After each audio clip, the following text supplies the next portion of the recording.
Okay, method number 2 of playing with the cards.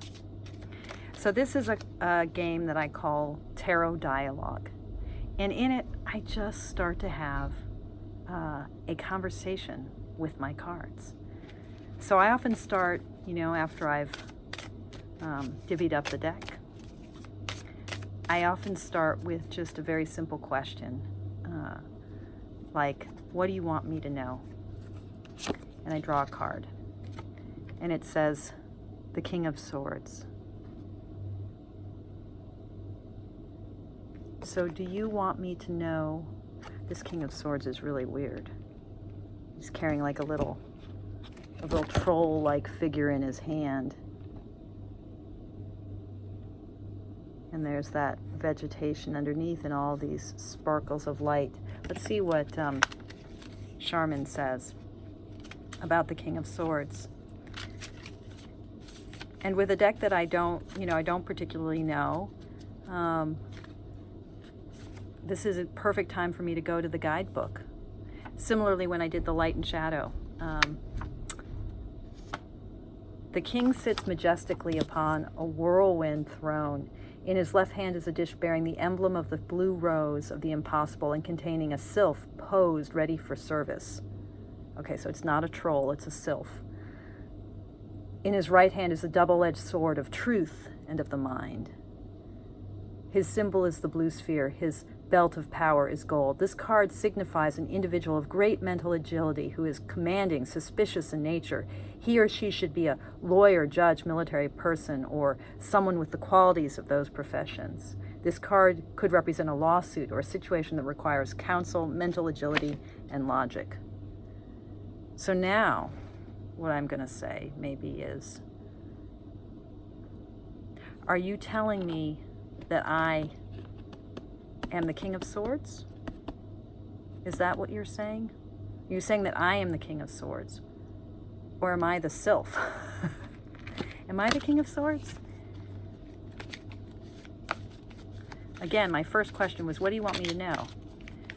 Am I the King of Swords? Oh. So this deck keeps pointing me toward these really strong figures. So the Magician.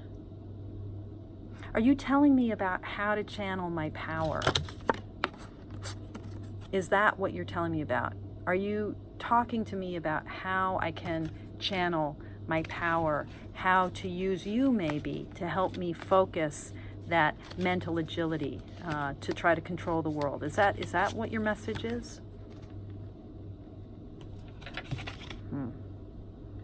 I keep getting these figures of power, the Queen of Wands, and she's holding, what is she holding?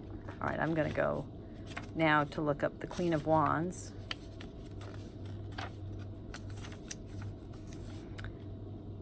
The queens represent the spiritual force of or order of things. The queens can be yourself and other individuals or situations. And here it says, this card signifies a person who inspires us in a positive direction. He or she is warm, affectionate, charming, and also authoritative and determined. This person may be a patron or patroness of the arts. One should take on the virtues of this person or be inspired to do so. So are you telling me how to harness this power through this warmth? What is the Queen of Wands holding? She's dressed in red upon a wand throne. She wears silver jewelry denoting lunar influences. Her jewelry bears the emblem of fire, the triangle. In her right hand is a wand, and in her left hand a red rose, both symbols of action through sacrifice. So are you talking to me about how to harness power through sacrifice, through selfless acts, through warmth, through activity? I feel like you're talking to me about how to harness power in these cards. And is this about a kind of selflessness, a kind of sacrifice, a kind of movement outward? Is that what you're saying? Are you telling me about harnessing power through sacrifice? Wow. 10 of Wands. I would say, is this a cautionary card? Are you saying that if I try to do that, that's where I end up with, in the 10 of Wands?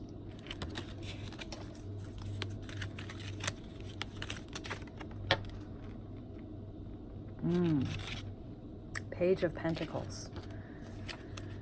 The Page of Pentacles. Look at this guy.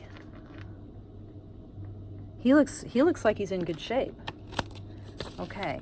So I hope you're starting to see this becomes this kind of intuitive back and forth. The pages represent messages or messengers, the heralds of news, yada yada.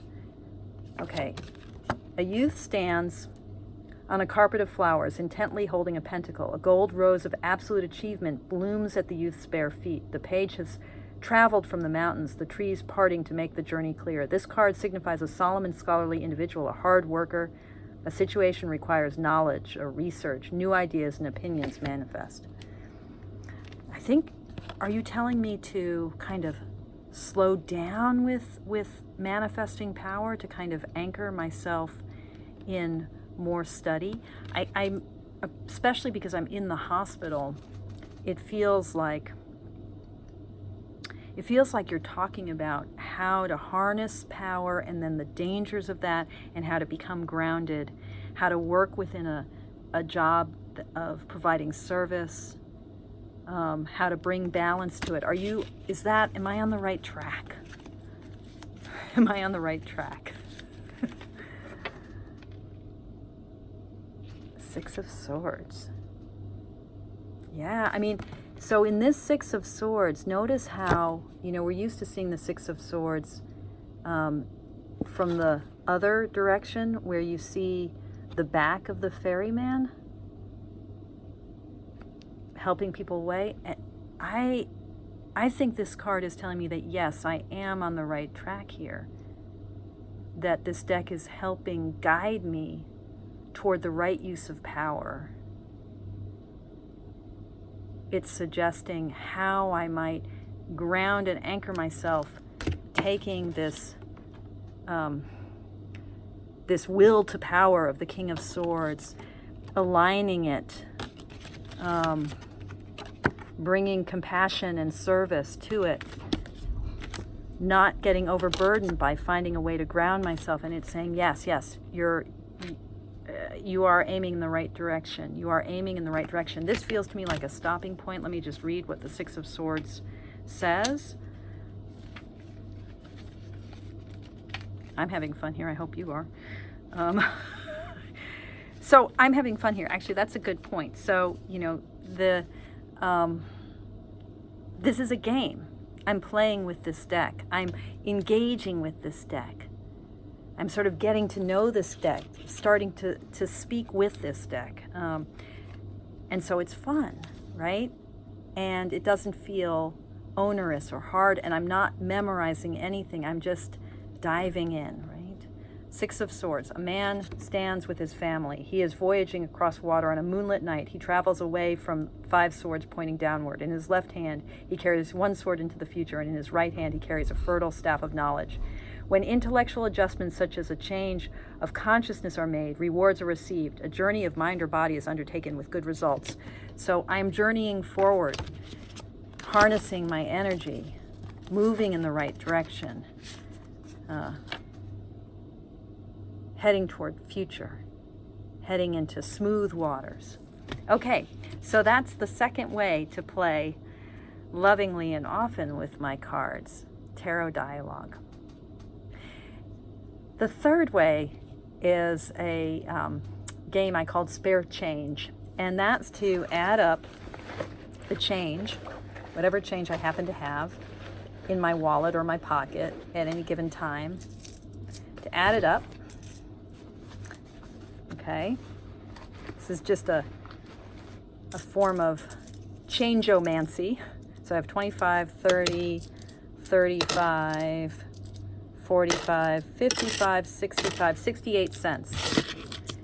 Now to take that number, 68, add those two digits together, 6 and 8 is 14. Did I do that right? Yes. I can do arithmetic.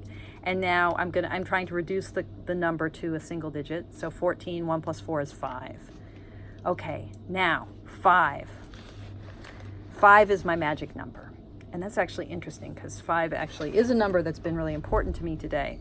And I'm going to go through all the cards in the deck and pull out all the 5s, including the Hierophant and the Devil. Okay? I'm going to pull out all the cards.